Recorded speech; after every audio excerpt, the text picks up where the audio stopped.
Hari ini saya akan membicarakan firman Tuhan, yaitu tentang 7 tingkat iman. Jadi, perjalanan iman orang yang percaya kepada Tuhan Yesus, seperti yang dikatakan dalam kitab Ibrani pasal 12, dengan mata yang tertuju kepada Yesus, yang memimpin kita dalam iman dan membawa iman kita kepada kesempurnaan. Jadi perjalanan iman dimulai dari iman, yaitu iman awal, sampai imannya menuju kepada kesempurnaan. Untuk kata sempurna di Alkitab, angka 7 menunjukkan angka sempurna, karena dalam kitab Kejadian pasal 1 dan juga Kejadian pasal 2, Tuhan menjadikan langit dan bumi beserta isinya 7 hari lamanya. Pada hari yang ke-7 Tuhan istirahat. Jadi ada 7 hari Tuhan menjadikan langit dan bumi. Jadi 7 adalah angka sempurna. Jadi untuk perjalanan iman dari iman awal sampai kepada kesempurnaannya, maka ada pelajarannya atau ada tingkatnya, sehingga ada pelajaran atau disebut pelajaran 7 tingkat iman. Iman tingkat yang pertama yaitu dimulai dengan mendengar firman Tuhan, percaya kepada Tuhan Yesus, dan menerima Tuhan Yesus di dalam hati. Jadi iman orang yang percaya kepada Tuhan Yesus dimulai dari mendengarkan firman Tuhan.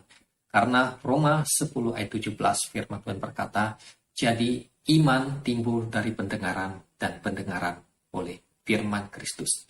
Jadi iman timbul atau datang dari mendengarkan firman Tuhan dan mendengarkan firman Tuhan atau firman Kristus.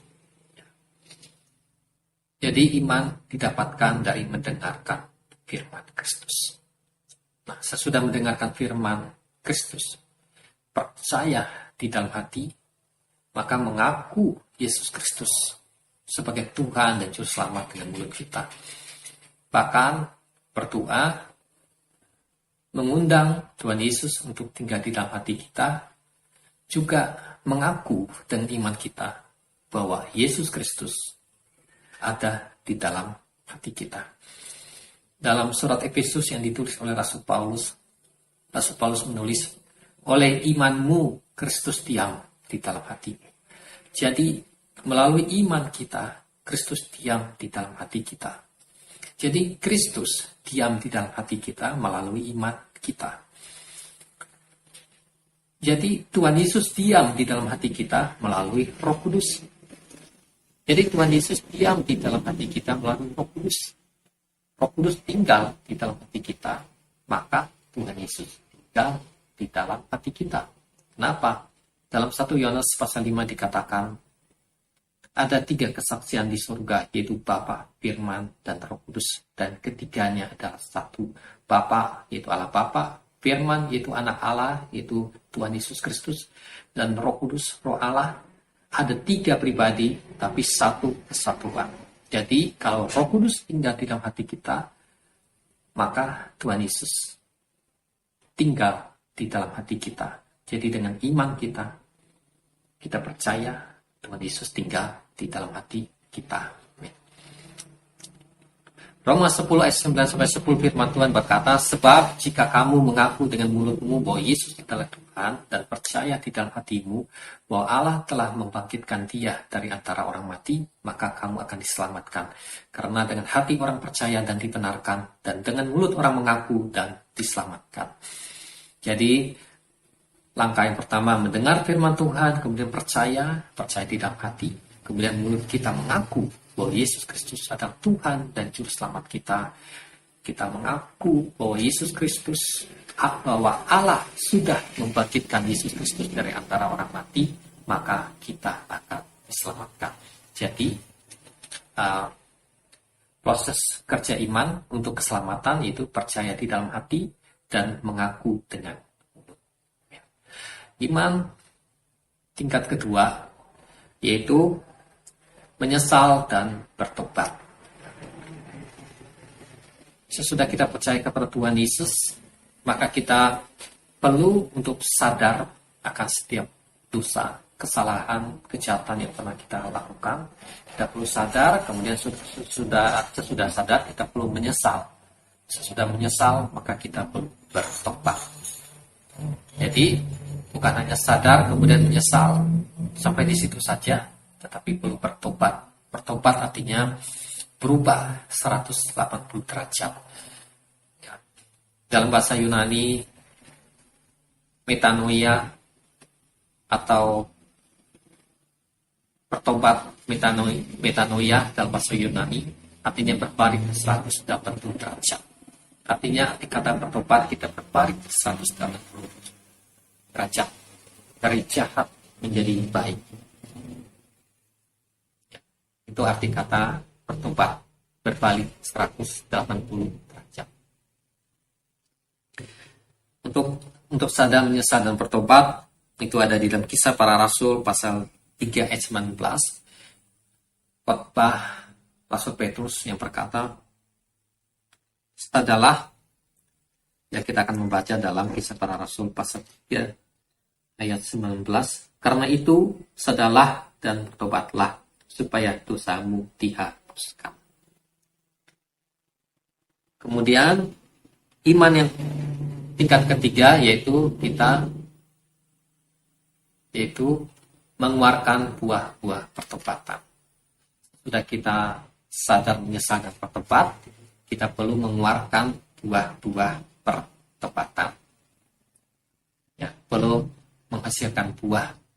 Ada 3 macam buah yang perlu kita ketahui. Yang pertama adalah buah pertobatan.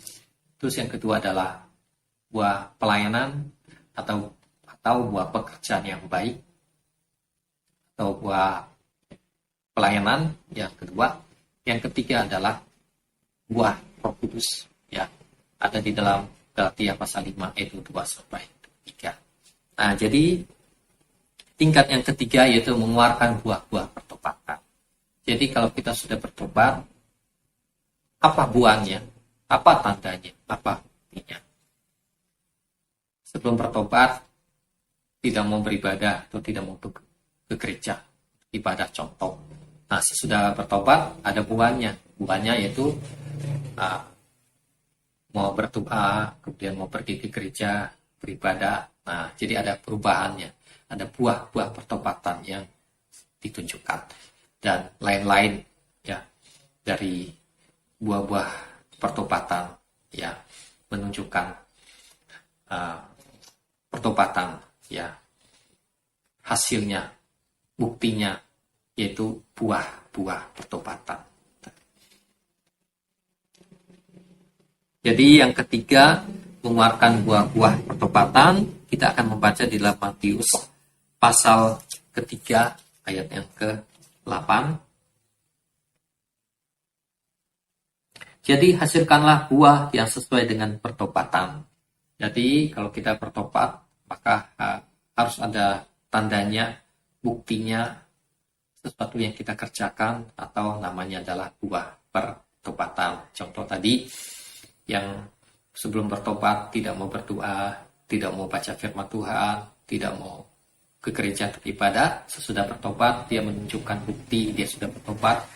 Dia menunjukkan buah pertobatan, yaitu dia mau berdoa, dia mau membaca firman Tuhan, dia mau pergi ke gereja untuk beribadah. Kemudian, iman tingkat yang keempat adalah melaksanakan baptisan air. Jadi, baptisan air adalah perintah Tuhan Yesus yang perlu dilaksanakan oleh orang percaya, seperti yang ditulis dalam Markus 16 ayat 16. Kita akan membaca dalam Markus 16 ayat 16. Siapa yang percaya dan dibaptis akan diselamatkan, tetapi siapa yang tidak percaya akan dihukum. Firman Tuhan berkata, barang siapa percaya dan dibaptis akan diselamatkan. Jadi syarat untuk dibaptis air yang paling pertama yaitu harus percaya kepada Tuhan Yesus. Dan selanjutnya melaksanakan tahap-tahap ini, yaitu menyesal, bertobat, kemudian mengeluarkan buah-buah pertobatan, kemudian melaksanakan baptisan air. Jadi baptisan air dilaksanakan dengan seseorang sudah percaya kepada Tuhan Yesus, sudah menyadari setiap kesalahan dosanya, sudah mengaku setiap dosa kesalahannya, dan sudah bertobat, sudah menunjukkan buah-buah pertobatan. Ya. Apakah tunggu sudah sempurna dulu baru dibaptis? Juga bukan begitu. Ya. Bukan tunggu seseorang harus sempurna baru dibaptis. Juga bukan begitu. Yang paling pertama untuk dibaptis yaitu dia sudah percaya kepada Tuhan Yesus. Ya, kemudian menyadari, menyesal setiap dosa kesalahannya, dan dia mengaku setiap dosa kesalahannya di hadapan Tuhan, dan dia mau bertobat, dan dia sudah mulai melaksanakan pertobatannya, sudah menunjukkan buah pertobatan, dan kemudian dia memenuhi perintah Tuhan yaitu untuk dibaptis air. Jadi kalau nunggu untuk sempurna, ya mungkin ya terlalu lama untuk dibaptis air, ya. Tapi bukan harus nunggu sempurna baru dibaptis air. Tapi kalau kita udah percaya Tuhan Yesus yang pertama, sudah mau bertobat dan sudah menunjukkan buah-buah pertobatan sesuai firman Tuhan, kita mau percaya, mau taat untuk melaksanakan baptisan air. Jadi dengan kata lain, baptisan air harus segera dilaksanakan oleh orang yang percaya kepada Tuhan Yesus.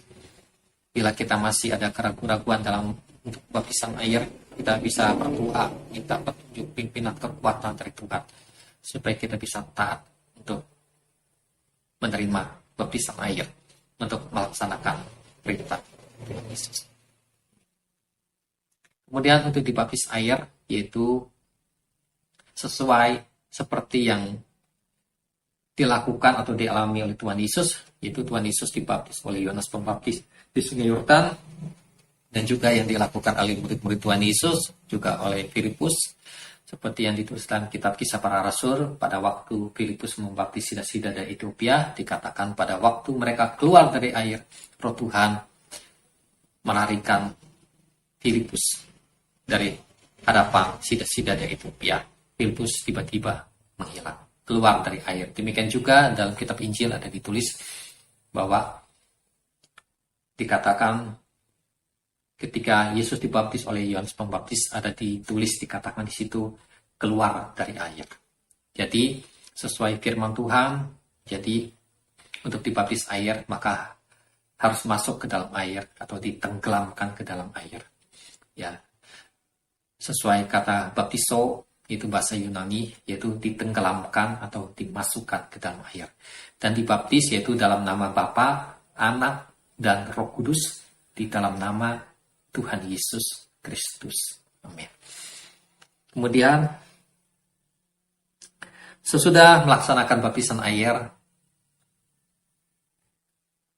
iman yang tingkat kelima yaitu melaksanakan baptisan Roh Kudus, yaitu dibaptis dengan Roh Kudus. Jadi tadi udah dibaptis air, sekarang harus mengalami baptisan Roh Kudus, yaitu untuk perjalanan iman tingkat ke-5. Karena dalam Yohanes pasal 3, Tuhan Yesus berkata sama Nikodemus, kalau kamu ingin masuk kerajaan Allah, kamu harus dibaptis dengan air dan roh. Atau ditulisnya, kalau kamu ingin masuk kerajaan Allah, kalau kamu ingin melihat kerajaan Allah, kamu harus dilahirkan dari air dan roh.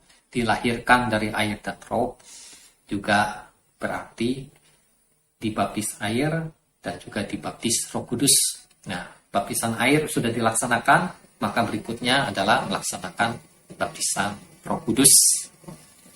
Nah, jadi iman tingkat yang kelima yaitu perlu menerima baptisan Roh Kudus. Ya.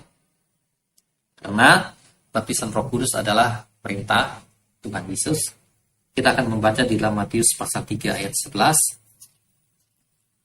Matius pasal 3 ayat 11.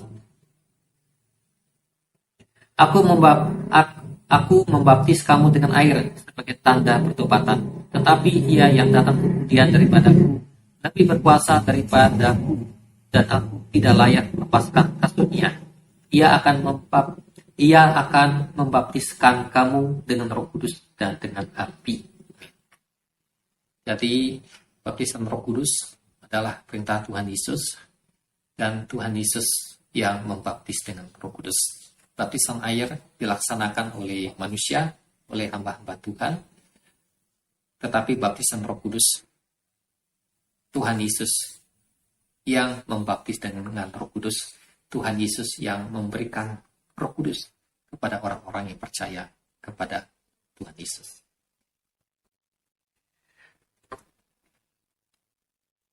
Jadi, iman tingkat kelima yaitu menerima baptisan Roh Kudus. Untuk lebih jelasnya lagi, lebih mendalam tentang baptisan Roh Kudus, kemudian cara-cara untuk menerima baptisan Roh Kudus, ada saya buat di dalam video yang sebelumnya, bisa disaksikan di video yang sebelumnya. Kemudian, iman tingkat yang keenam adalah sesudah menerima baptisan Roh Kudus, maka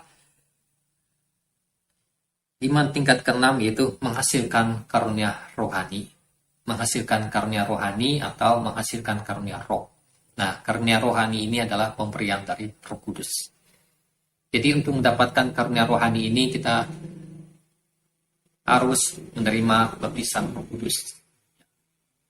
Yang kita mendapatkan karunia Roh Kudus atau mendapatkan karunia rohani. Untuk karunia rohani ini akan dibagi tiga hal atau tiga tingkatannya, ya. Karunia rohani yang pertama adalah karunia Roh Kudus. Ya. Sesudah seseorang dibaptis dengan Roh Kudus, maka dia mendapatkan yang pertama tadi adalah karunia Roh Kudus. Dalam 1 Korintus 12 ayat 8 sampai 10 ada 9 karunia Roh Kudus yang ditulis oleh Rasul Paulus.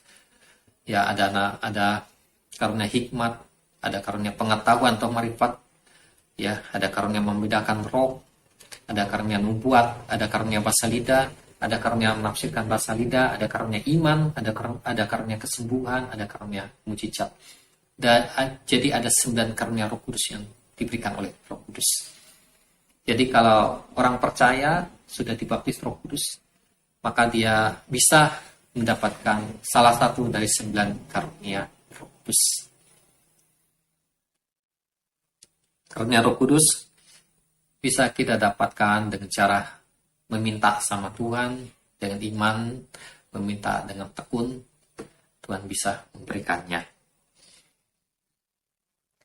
Seperti firman Tuhan katakan dalam Matius 7 ayat 7, mintalah, maka kamu akan menerima, carilah, maka kamu akan mendapat, ketoklah, maka pintu akan dibukakan bagimu.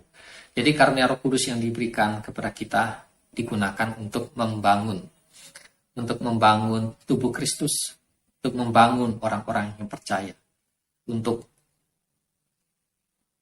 membangun kerajaan Allah, untuk menjadi berkat. Jadi bukan untuk kepentingan diri sendiri, bukan untuk diri sendiri, tetapi untuk membangun tubuh Kristus, untuk membangun kerajaan surga, untuk membangun orang-orang yang percaya kepada Yesus, untuk menjadi berkat dan untuk memuliakan Tuhan Yesus.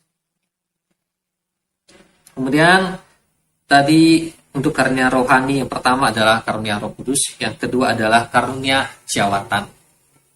Karunia jawatan. Jadi dalam Efesus pasal 4 ayat 11 ada 5 karunia jawatan. Yang paling pertama adalah rasul, kedua nabi, ketiga penginjil, keempat gembala, kelima pengajar atau guru.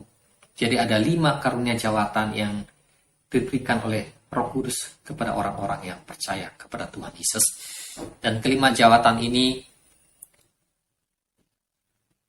dimulai dari hari Pentakosta sudah ada, dan sampai sekarang ini saat ini kelima jawatan masih tetap ada. Apa kegunaan 5 jawatan ini? Yaitu untuk membangun tubuh Kristus sampai kepada kedewasaan, sampai kepada kesempurnaan untuk menjadi mempelai Tuhan Yesus Kristus. Jadi pelayanan rasul, nabi, penginjil, gembala, guru masih ada sampai sekarang untuk membangun tubuh Kristus. Ya, membangun orang percaya, membangun gereja Tuhan, membangun umat Tuhan sampai kepada kedewasaan, bahkan sampai kepada kesempurnaan, dan menjadi mempelai Tuhan Yesus, bahkan siap untuk menikah bersama Tuhan Yesus, ya, di perjamuan kawin anak domba, yaitu di dalam kitab Wahyu. Nah, jadi kelima jawatan ini masih ada, ya, untuk membangun tubuh Kristus.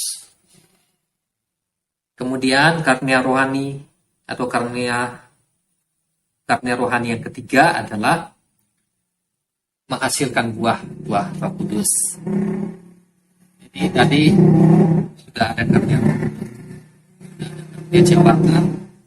Yang berikutnya adalah yang paling penting, yaitu perlu menghasilkan buah Roh Kudus, sehingga karunia sama jawatan dari Tuhan menjadi seimbang, ya, jadi pokok karena menghasilkan buah Roh Kudus. Karena Rasul Paulus juga menulis, kalau hanya karunia saja bisa membuat seseorang sombong, atau dengan kata lain bisa terjatuh.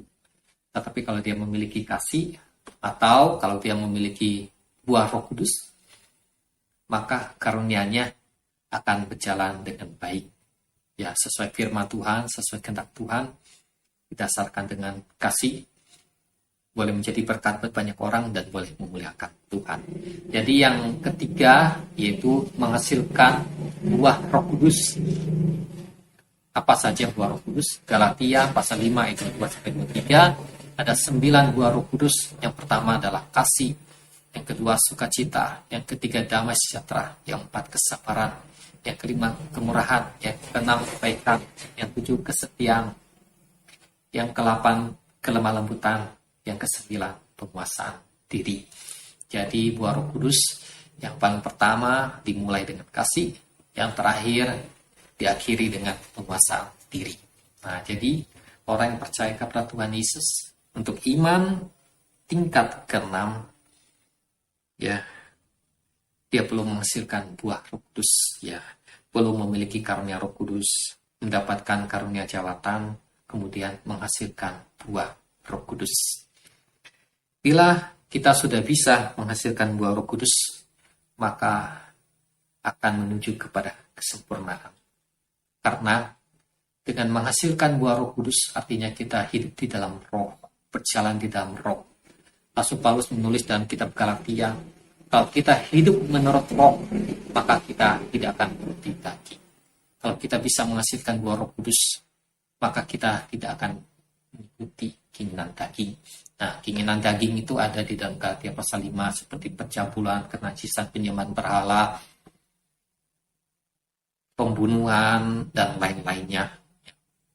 Jadi, kalau kita menghasilkan buah Roh Kudus, hidup di dalam Roh Kudus, dipimpin oleh Roh Kudus, maka kita tidak akan menuruti keinginan daging. Kalau kita tidak mengikuti keinginan daging, berarti kita bisa mematikan, bisa menyalibkan keinginan daging. Kalau kita bisa menghasilkan buah Roh Kudus, bisa dipimpin oleh Roh Kudus, menuruti keinginan Roh Kudus, tidak mengikuti keinginan daging, menyalibkan keinginan daging, maka kita akan menuju kepada kesempurnaan. Kita akan disempurnakan. Jadi iman yang tingkat ke-7 adalah sempurna, ya, sempurna. Ya, Matius 5 ayat 48, Tuhan Yesus berkata, hendaklah kamu sempurna sama seperti Bapakmu yang di surga adalah sempurna. Jadi perjalanan orang yang percaya kepada Tuhan Yesus, yaitu dia harus menuju pada kesempurnaan. Dia harus disempurnakan. Bagaimana dia bisa disempurnakan? Itu adalah pekerjaan Roh Kudus, kasih karunia Tuhan Yesus di dalam kehidupan orang yang percaya. Ya. Jadi tingkat yang ketujuh adalah kesempurnaan, menuju kesempurnaan. Gereja yang sempurna, gereja yang sudah dewasa, sempurna, dan menjadi mempelai Tuhan Yesus. Nanti pada waktu perjamuan kawin anak domba, maka gereja orang-orang percaya yang sudah disempurnakan, yaitu gereja Tuhan, menikah bersama Tuhan Yesus dalam perkawinan anak domba. Ya, menikah bukan dalam arti secara manusia, ya, secara manusia, tapi menikah adalah dalam arti secara rohani, yaitu bertemu dengan Tuhan Yesus, ya, dan bersama-sama dengan Tuhan Yesus. Terima kasih, Tuhan Yesus memberkati.